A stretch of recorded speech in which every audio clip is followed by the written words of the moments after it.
Hello, Mr. Todd. Manny, how are you? So good to see you. I'm wonderfully blessed. Nice to see you. I've been a fan since Poison in 1991. Wow. You got me through my life. You were alive then? That's crazy. Yes. But a big congrats on May December, and a bigger congrats, for crafting a well thought out, complex character study in 23 days with very limited budget. Yes. So take us through the whole production process.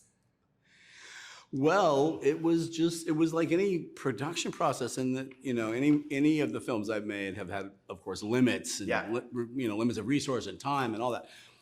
And they require different kinds of material to be shot and collected, and very often they're period films, which are much harder to do research and prepare and do all of the prep for. This one, the schedule opened up that I could do, and Julianne could do, and Natalie could all do at the same time in a very narrow schedule in the fall last year. And I had just gotten free from something, and something that was in Julianne's way went away, and just the way it happened. So we went, go. And we got these producers all online to try to get the financing together. Seriously, weirdly, for the name value of this, with these two actors and myself and this interesting, juicy story, we couldn't raise a tremendous amount of money for it.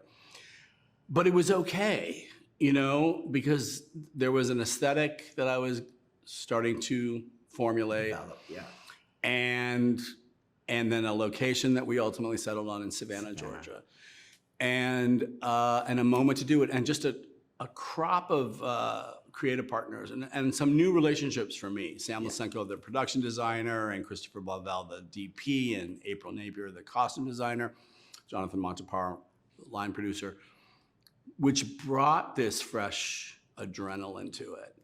And so we just all had to make it work. And in doing so, we had the best time making it. You can tell, but here's the thing. Your movie has campy humor, but also have pathos, dramatic pathos. That's hard to do.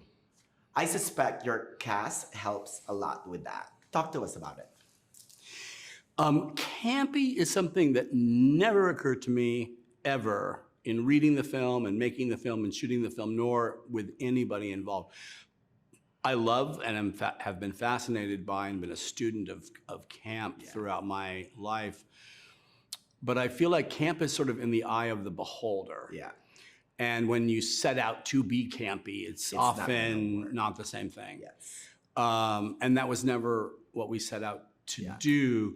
In fact, I went quite the opposite direction in looking at the sort of visual language from European art cinema that can get about as, sometimes in some cases, as over serious as it gets, austere and restrained and all of these things. But I knew that would be a better template to allow the humor and the sense of interpreting the story to sit than into something that was aggressively cut, and shot. I noticed a little bit of like maybe Robert Altman's Three Women in here, the morphing identities. Sure. Am I right on that? Yeah, absolutely. And persona. It was the first thing I thought of was Bergman's persona. And so that, especially because Altman really loves that flowing, searching pan and the racking focus of Vilmos Zsigmond and all that stuff.